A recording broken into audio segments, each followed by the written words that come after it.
Para mí, un buen castillo británico tiene que ser una fortaleza, un palacio y un hogar.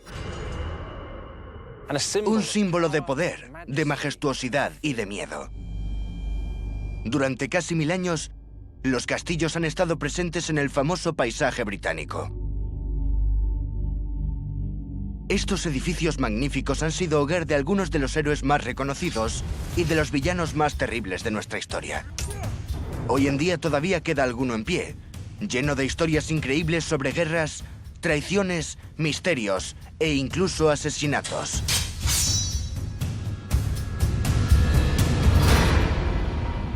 Soy Dan Jones y os voy a mostrar los secretos que se esconden tras 6 maravillosos castillos británicos. En esta ocasión, me encuentro en uno de los castillos más antiguos y conocidos que se han construido. Una fortaleza, una cárcel y el lugar escogido para las ejecuciones. Se construyó para atemorizar a todo aquel que atravesara la entrada.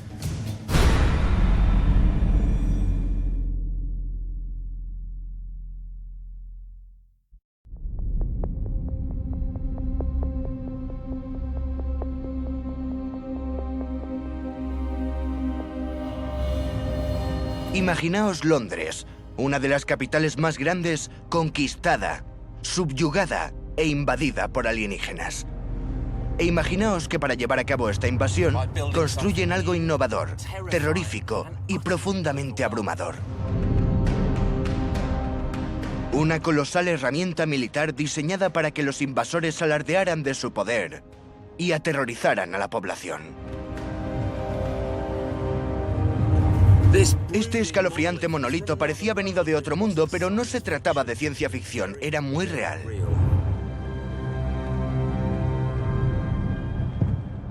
En la actualidad, la Torre de Londres es el lugar más turístico de Gran Bretaña. Sin embargo, si nos remontamos al siglo XI, se trataba del arma más innovadora de la nueva élite dominante. Obviamente no la construyeron unos enanos verdes. Fue fruto del ingenio de uno de los reyes más crueles de la historia británica. Guillermo el Conquistador. Guillermo era el hijo ilegítimo y el heredero del duque de Normandía, y por tanto descendiente de los vikingos. Y como a todos los vikingos, le gustaba navegar en busca de nuevos territorios que invadir. En el año 1066 puso la mira en Inglaterra.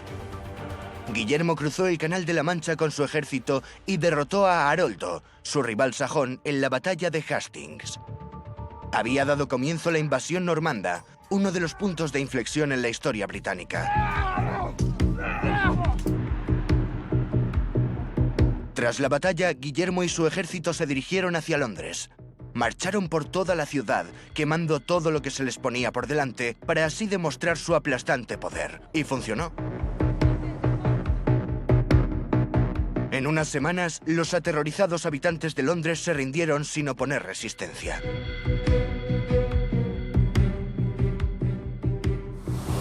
El día de Navidad de 1066, Guillermo, duque de Normandía, fue coronado rey de Inglaterra en la abadía de Westminster.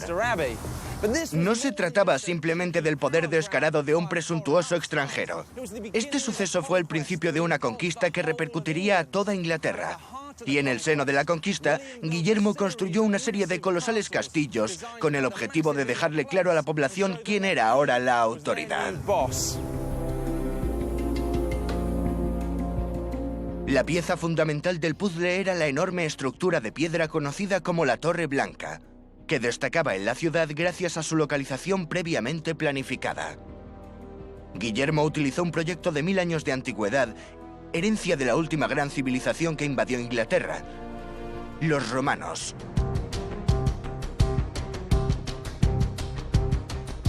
Los normandos construían sobre antiguas ruinas romanas, ¿no? Lo que importaba eran los castillos. Es decir, como dijeron los romanos, llegué, vi y vencí.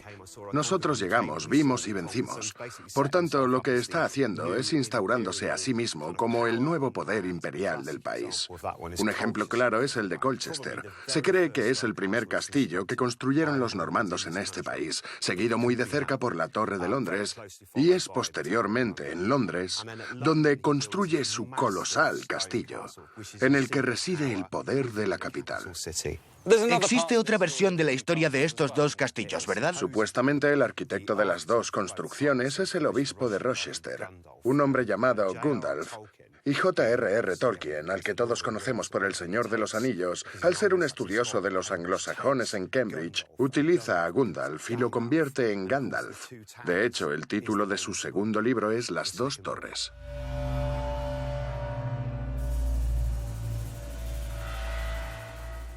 Mucho antes de que la torre inspirara a Tolkien, esta tenía una función claramente política. Al construirla de piedra, Guillermo demostraba que los normandos habían llegado para quedarse. La Torre Blanca medía 27 metros de alto y los muros tenían 4,5 metros de grosor. El nombre se debe a que sus muros en color blanco se veían a kilómetros de distancia. Los londinenses no habían visto nunca nada igual. Tras los gruesos muros de piedra hacían guardia soldados extranjeros fuertemente armados, con la orden de difundir que el castillo tenía un objetivo claro: perpetuar el poder real.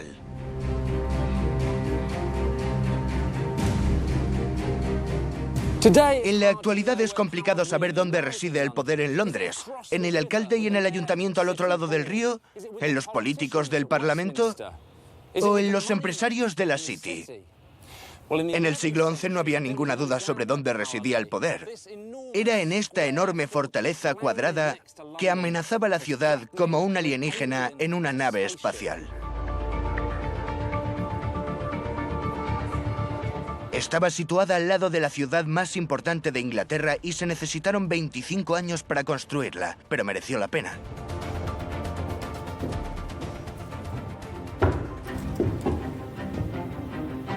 Guillermo era quien mandaba, y la Torre Blanca así lo demostraba.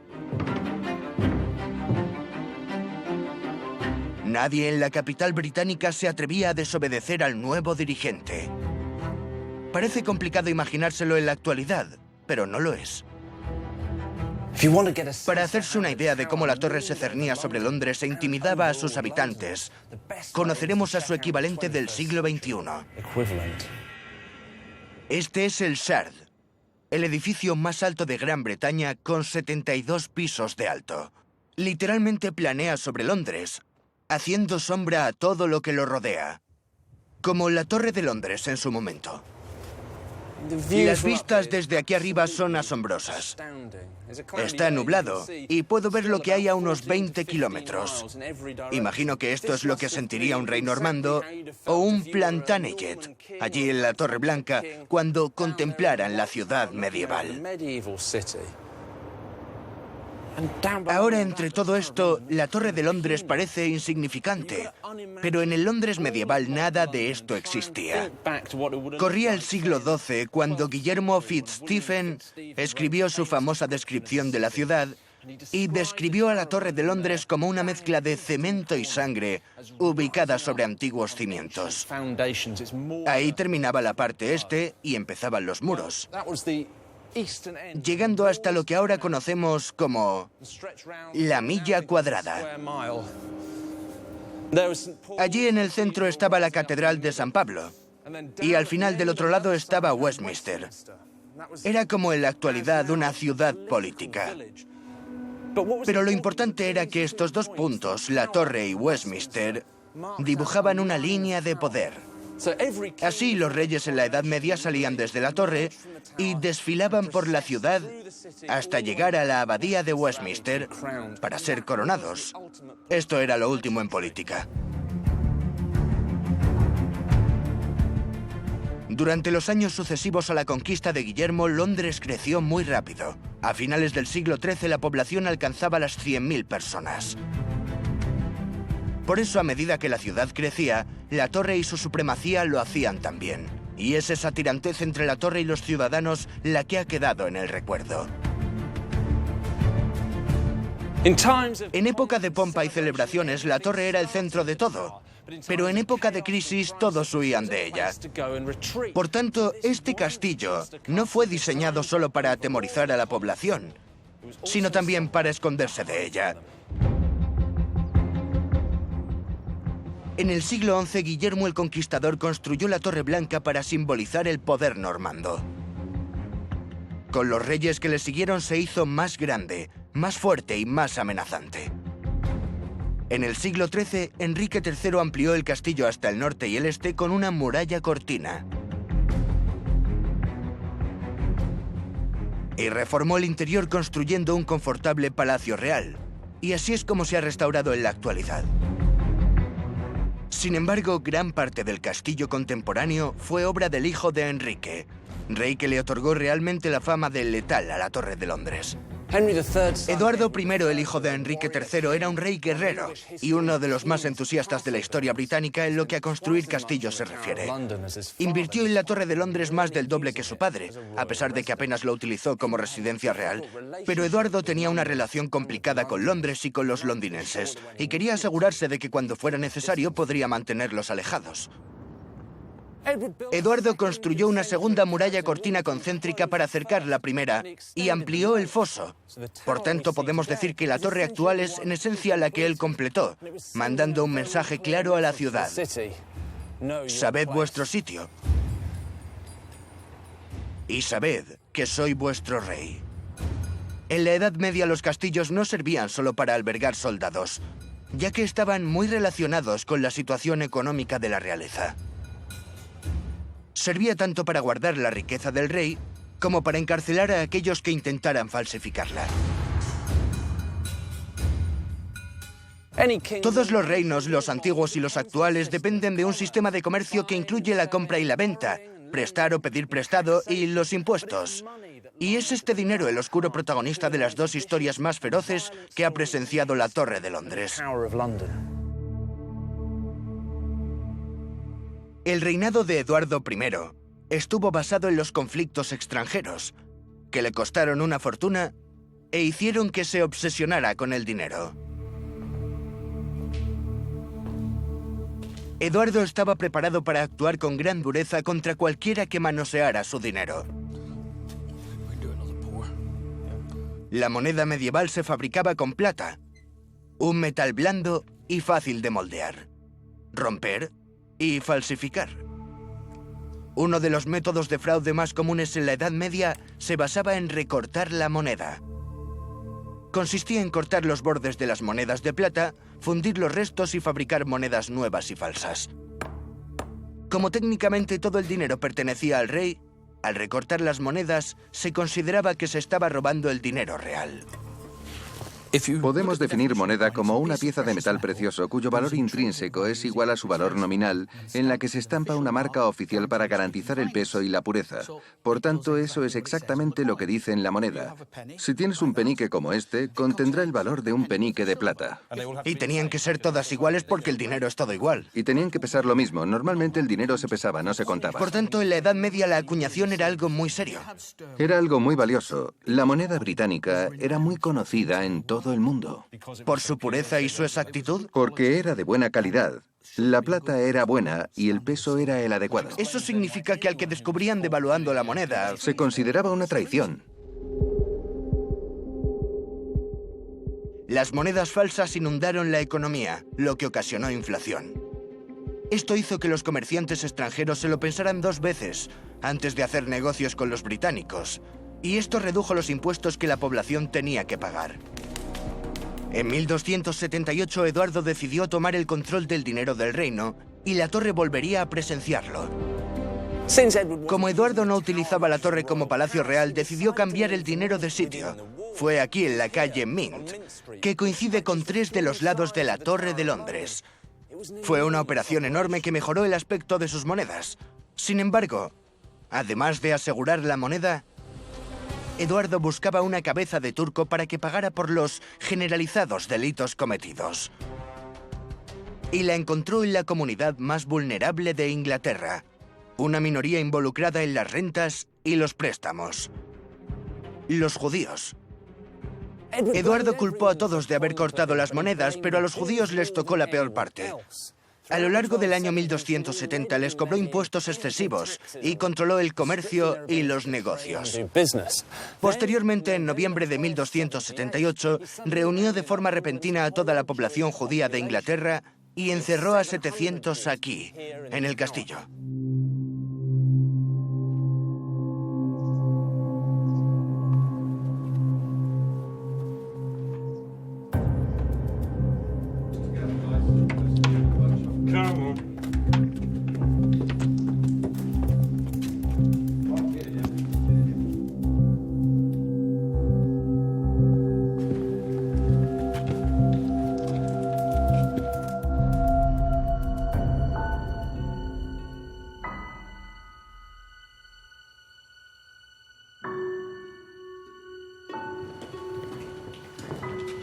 Get in there.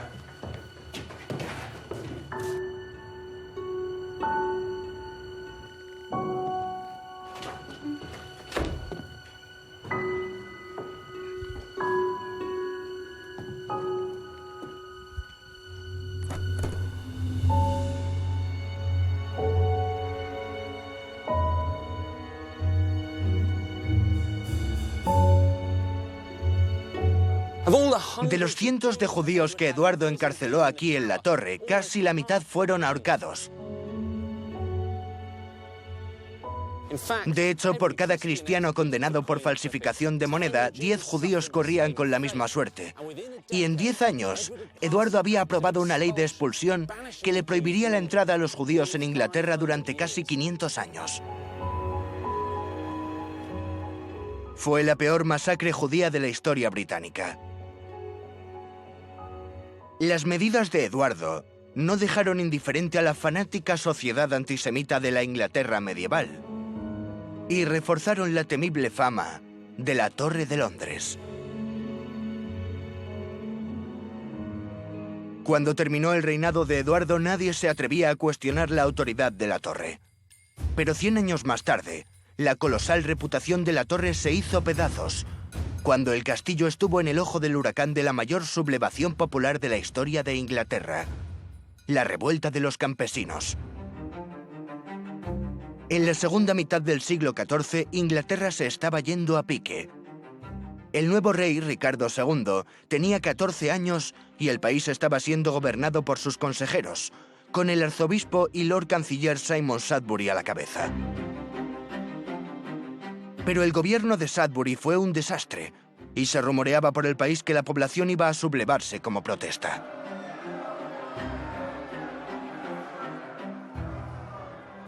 En 1381 la gente se quejaba de lo mismo que lo que se queja en la actualidad, de la guerra, de la muerte y del dinero. La guerra con Francia había continuado durante generaciones. La peste negra había exterminado a casi la mitad de la población británica. Y para rematar, los impuestos. A toda la población se le exigió un impuesto personal sin distinguir entre jóvenes, ancianos, ricos o pobres. Estos 3 problemas uno tras otro se sucedieron en Inglaterra en 4 años. Los impuestos personales colmaron la paciencia de un país a punto de explotar. El 13 de junio, un enorme grupo de manifestantes militares, liderados por el rebelde de Kent, Wat Tyler, entró en Londres, quemando cárceles y juzgados. Le cortaron la cabeza a todo el que tuviera relación con el gobierno y apilaron los cadáveres por las calles. A la mañana siguiente, Tyler y los rebeldes ya habían elegido a su próxima víctima, el lugar que ahora simbolizaba el poder político. La Torre de Londres era el objetivo principal de los rebeldes, ¿pero por qué? No querían los suntuosos aposentos ni las joyas reales, ni siquiera el dinero. Tampoco querían capturar al joven rey Ricardo II, y menos mal, porque el día que asaltaron la torre no se encontraba allí. El verdadero objetivo eran los traidores que habían aplicado el impuesto personal. Es como si en la actualidad los londinenses marchasen por la calle del primer ministro y tratasen de secuestrarle. El arzobispo Sudbury sabía que los rebeldes estaban pidiendo su cabeza, y atemorizado huyó junto a los que allí se encontraban hasta la Torre Blanca y se escondieron en la capilla a rezar por su salvación.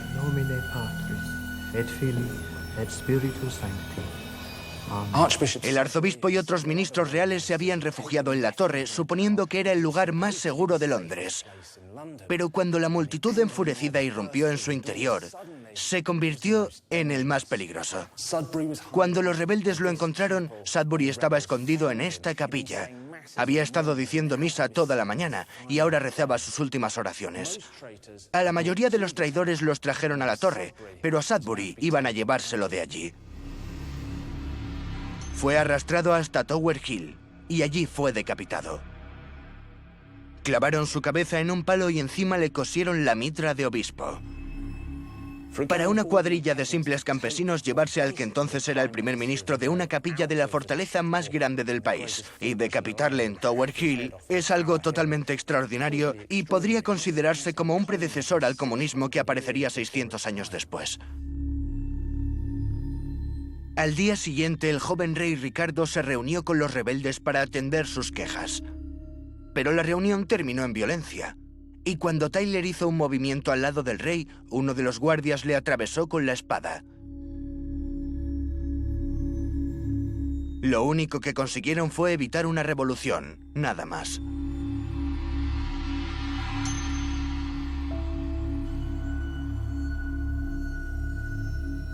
La revuelta de los campesinos está considerada como uno de los episodios más sobrecogedores de la historia de Inglaterra.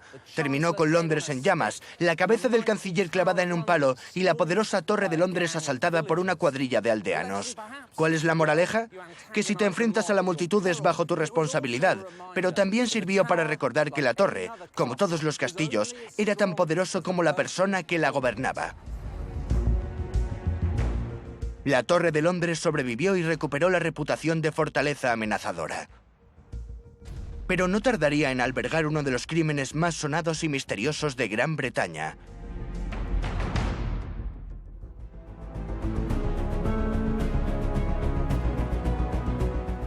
La Torre de Londres, a la que dio vida Guillermo el Conquistador, comenzaba su larga andadura como arma militar apuntando a la ciudad de Londres, incrementándose con los siglos su poder y su prestigio.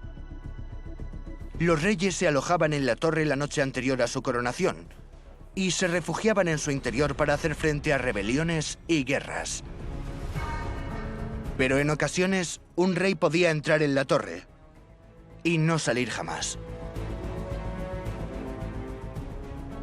Uno de los misterios que encierra la torre es la historia de los dos príncipes. Durante siglos ha fascinado a todos, y no es de extrañar. Es un misterio digno de cualquier novela de detectives. Un crimen que cambió la historia y que nunca consiguió resolverse del todo. Los príncipes eran el rey Eduardo V con 12 años y su hermano Ricardo el duque de York con 10.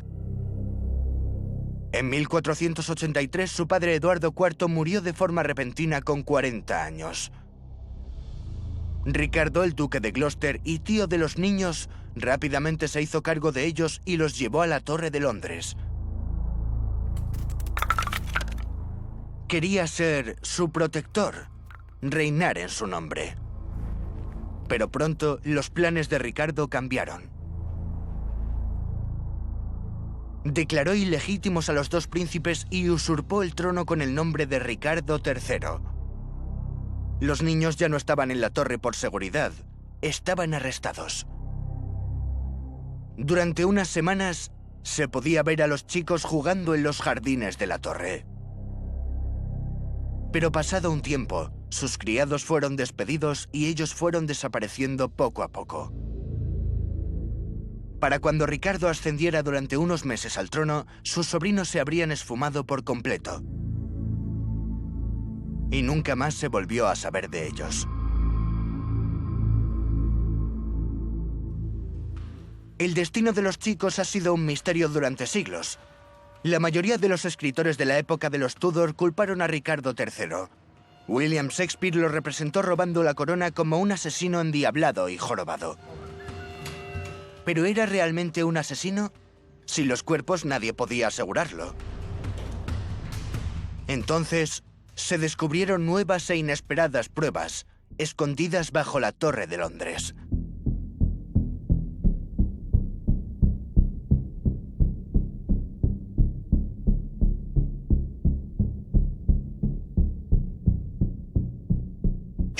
Durante el reinado de Carlos II se estuvo reformando la torre, y los trabajadores encontraron los restos óseos de dos niños escondidos bajo esta escalera.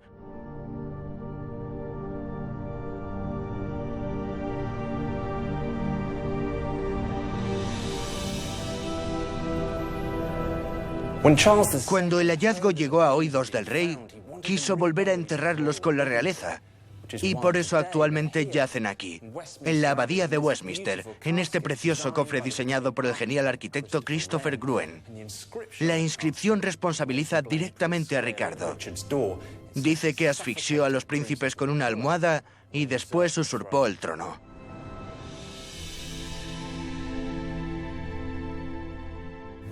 Ricardo III fue desenterrado de debajo de un aparcamiento en Leicester en 2012 y se sometió a toda clase de pruebas a los huesos. Este cofre no se había abierto desde 1930, casi 100 años. Cuando se abrió, lo que hallaron en su interior fue 2 esqueletos de niños, pero desde entonces no se ha permitido someter a lo que haya ahí a los experimentos de la ciencia contemporánea. Y hasta que se conceda el permiso, el misterio de los príncipes de la Torre continuará.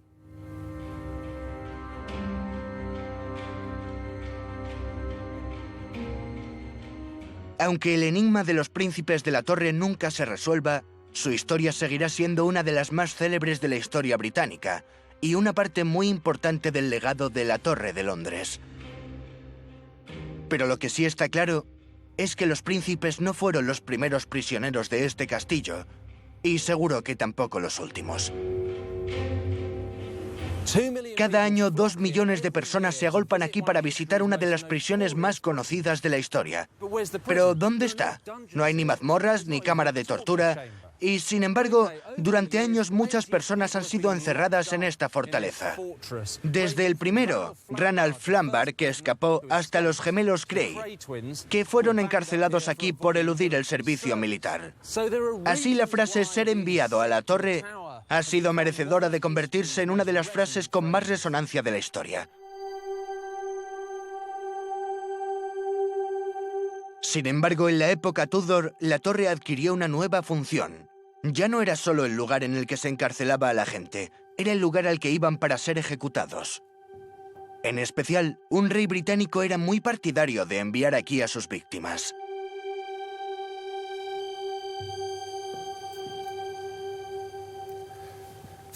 Esta enorme armadura perteneció al rey británico más famoso, el rey Enrique VIII, y solo con mirarla nos desvela mucha información sobre su físico.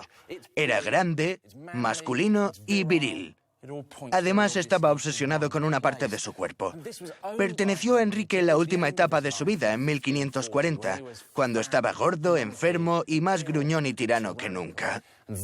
Y este es el Enrique que yo relaciono con la Torre de Londres, porque no era su fortaleza, su palacio o su lugar de recreo, sino su prisión personal, en la que encerraba a los que consideraba traidores.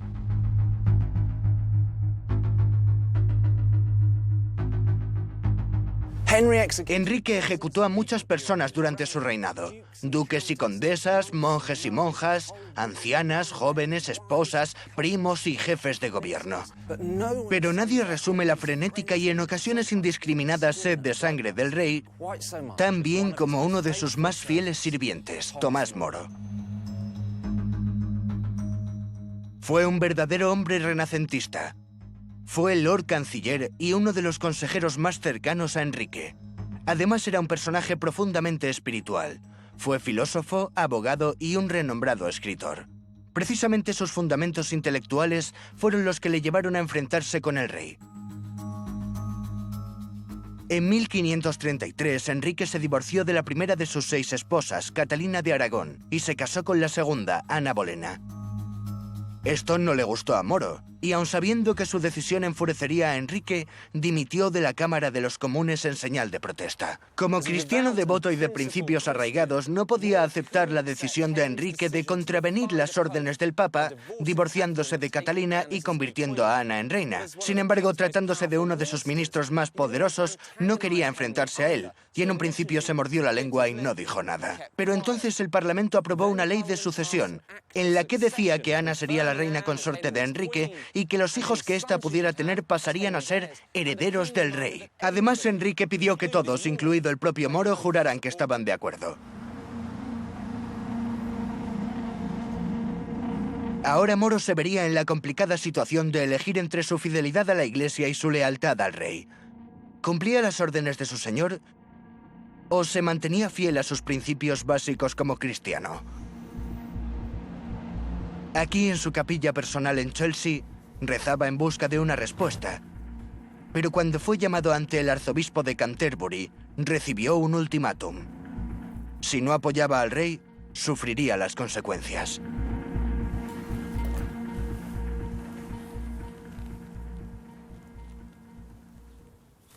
Se le hizo entrega de la ley de sucesión y la leyó en silencio. A continuación se le hizo entrega del juramento de lealtad. Leyó en silencio. Pero no pudo jurarlo. Y valiéndome de una de las frases más infames de la historia británica, lo enviaron a la torre.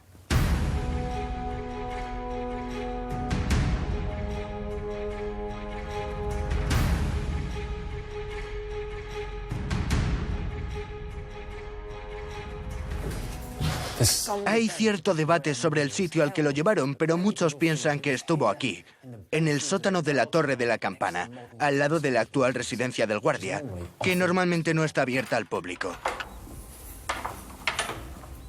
De alguna manera, esta sobria celda con muros de arenisca y altos techos abovedados recuerda a una capilla. Moro estuvo meses aquí como preso de conciencia, reflexionando sobre su vida y posiblemente sobre su muerte. Al principio, la situación de Moro no era del todo mala. Se le permitía leer y escribir. Podía recibir visitas y pasear por los alrededores de la torre. Se parecía más a un arresto domiciliario que a estar abandonado en una mazmorra. Pero tras unos meses, el Parlamento aprobó otra ley, por la que Enrique se convertía en el líder absoluto de la Iglesia de Inglaterra y el país quedaba aislado de la autoridad del Papa. La presión para Moro aumentaba. Podrían haber sido amigos de por vida, pero Enrique estaba decidido a quebrantar su espíritu y a obligarlo a obedecer. Moro era uno de los hombres más respetados de Inglaterra, y asumiendo lentamente su destino, él mismo describió lo que sucedió después. A ver, Andrea, ¿en qué consiste la colección que tenemos aquí? Son transcripciones del siglo XVI de las obras de Tomás Moro. Vaya, hay muchas. Entonces ahora sabemos de qué se acusó a Moro, pero no cuál fue el castigo, ¿verdad? Se dice que iba a perder todas sus propiedades, que pasarían a ser del reino y que no serviría para nada que existieran herederos. Entonces, lo que está diciendo es que todo lo que Enrique le dio a Tomás Moro durante años, después se lo quitó. Estaba arruinado. Sí, lo perdió absolutamente todo. ¿Y qué pasó con él? En la mitad de esta página leemos: sufrirá el dolor de verse encarcelado. Se refiere a la famosa frase enviado a la torre, es el fin de Moro. Sí, exactamente. Imagino que por la crueldad de Enrique. Totalmente. En esta época era un auténtico monstruo. Visitaron a Moro en 2 ocasiones, en mayo y en junio de 1535, para intentar que jurara el documento de lealtad. Esta situación era un profundo dilema para él. Por un lado era un católico devoto, pero por otro un súbdito leal al rey.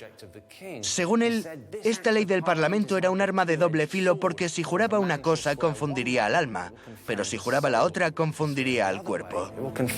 Dicho de otra forma, estaba condenado si lo hacía, pero si no lo hacía también.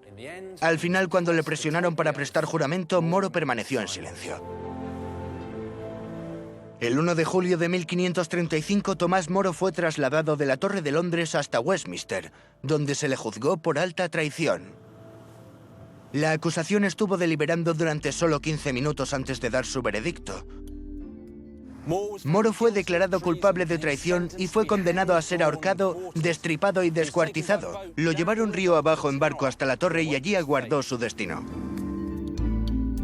Al haber desobedecido al rey, Moro fue enviado de vuelta a su celda a pensar en su horrible destino. Un día antes de ser ejecutado, escribió una última carta a su querida hija Margarita. ¿Qué tenía que decir Moro el día antes de ser ejecutado? Tuvo que ser muy emotivo para él escribir esa carta para su hija. Sí. Le dice: nada me gustó más que cuando me besaste por última vez, con ese amor tan puro. La caridad no descansa para fijarse en la mundana cortesía. Vaya, es muy conmovedor, ¿no? Sí. Se refiere al momento posterior al juicio, cuando le han condenado a muerte y le llevan de vuelta a la torre. Y Margarita, que le está esperando, le ve y se abre paso entre los soldados para llegar a él y poder darle un beso y un abrazo por última vez. Obviamente, eso le dio mucho ánimo y tranquilidad. Parecía que ella le entendía realmente y parecía comprender por qué era incapaz de prestar juramento. Ella le apoyó en esa decisión. Creo que no hay nada más conmovedor. Si estuviéramos en su situación, encerrado en la Torre de Londres, con un bolígrafo y un papel.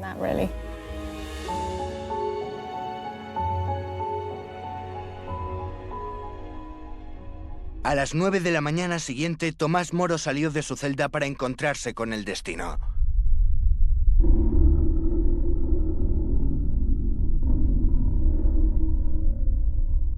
Al final no fue ahorcado, destripado y descuartizado, simplemente decapitado como un traidor. Sus últimas palabras fueron: el mejor siervo del rey, pero Dios está primero. La ejecución de Tomás Moro fue solo el principio del reino del terror de Enrique. Y durante la etapa de los Tudor, muchos nobles se vieron encerrados aquí, esperando a ser ejecutados. La más famosa fue la segunda mujer de Enrique, Ana Bolena, solo un año después. Ana Bolena permaneció en los aposentos reales aquí, en la Torre de Londres, la noche antes de su nombramiento como reina consorte de Enrique VIII. 3 años después volvió en la mañana de su ejecución. En el caso de la hija de Ana, Isabel I, la situación era al contrario. Fue prisionera de su hermana María I aquí en la Torre y en cuestión de unos meses estaba saliendo de la misma en la mañana de su coronación. Con los Tudor, la traición era algo voluble. Y los que hoy son reyes, reinas y confidentes reales pueden ser mañana unos traidores. Sin embargo, el miedo a la monarquía empezaría a decaer. Menos de un siglo después de la ejecución de Moro, la balanza de poder en Inglaterra se inclinaría hacia el otro lado. Pronto la hegemonía de la Torre de Londres se vería ensombrecida por los deseos de la gente.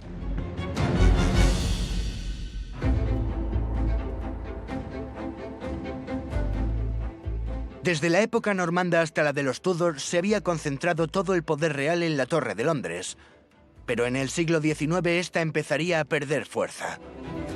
No volvería a ser el escenario principal de los conflictos políticos. Siguiendo el curso del río Támesis, las cámaras del Parlamento saldrían ahora a escena. Entonces, la torre adquirió otra función. Empezó a atraer turistas, que no solo venían para ver las murallas. Uno de los principales atractivos eran algunos de sus más exóticos habitantes. No solo había humanos encerrados en la torre. Es una historia sobre un oso. Aunque el oso mató al niño, escapó. Después fue hostigado hasta la muerte por perros sobre un escenario. Bueno, eso nos da pistas sobre el humor del siglo XVIII, ¿no? Vaya. Es increíble que este libro tan diminuto sea una de las primeras guías que se conocen de la Torre de Londres. Está lleno de retratos de animales en miniatura. Es extraordinario pensar que durante 600 años, la torre se consideraba la casa de las fieras o el principal zoo de Londres. Durante más de 900 años desde la época de Guillermo el Conquistador, la Torre de Londres fue un palacio real. La realeza recibió muchos regalos, como un oso, 2 perezosos, una cría de cocodrilo, un elefante, un caballo y un canario. En 1252, el rey de Noruega obsequió a la torre con un regalo muy exótico, su propio oso polar. Los registros reales muestran la compra de un bozal, unas cadenas y una cuerda larga para que el oso pudiera ir a pescar su propia comida al río. Los reyes medievales británicos necesitaban un lugar seguro para albergar a todos los animales que recibían. Obviamente escogieron el castillo más resistente del país, la Torre de Londres. A lo largo de los años, la torre hospedó a todo tipo de animales, desde monos hasta leones de Berbería y mi favorito, una pareja de babuinos. En el siglo XVIII, la Torre de Londres abrió su colección de fieras, o su zoo, al público. Había que pagar 3 peniques para entrar, o traer un perro o un gato para darle de comer a los leones. En 1828, la torre acogía a más de 280 animales, algo que no impresionaba a algunos. Arthur Wellesley, duque de Wellington, fue el heroico general que derrotó a Napoleón en Waterloo. Con casi 60 años le hicieron guardia de la torre. El viejo soldado tenía planes para la gran fortaleza, pero no contaba con los animales salvajes ni con la muchedumbre que venía a verlos. Según el duque de Wellington, la torre era un cuartel para las tropas y no un circo o un zoo. Para colmo, el lugar era vomitivo. El agua del foso apestaba y los soldados se enfermaron de cólera. Wellington era miembro fundador de la Sociedad Zoológica y, en su opinión, limpiar este lugar implicaba que los animales se fueran. El duque de Wellington sabía que acoger a animales salvajes en una fortaleza medieval en algún momento provocaría un accidente. Y tenía razón. En 1835, cuando uno de los leones atacó supuestamente a un soldado, el duque dijo basta. Trasladó a todos los animales a Regent's Park, que se convirtió en una de las colecciones de animales más famosas del mundo, el Zoo de Londres. Wellington se deshizo de los animales y de la Casa de la Moneda, drenó el foso y convirtió de nuevo la torre en un verdadero cuartel militar. Le puso su nombre a un edificio en el que guardarían las joyas de la corona. Resulta irónico, pero el duque de Wellington odiaba a los turistas. Propuso que el público debería mantenerse alejado de la Torre de Londres. Le parecían un fastidio y un riesgo para la seguridad. Por suerte para los millones de turistas que nos visitan cada año, no se salió con la suya. Durante más de 900 años, la torre ha dominado a Londres y ha fascinado al mundo. En la actualidad continúa siendo el castillo británico más famoso de todos.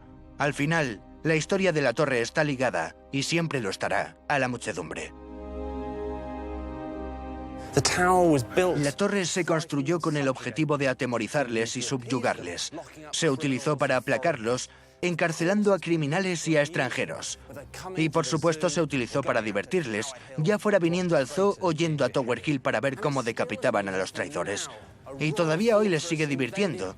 Una fortaleza real invadida cada día por miles de personas que llenan las calles de Londres.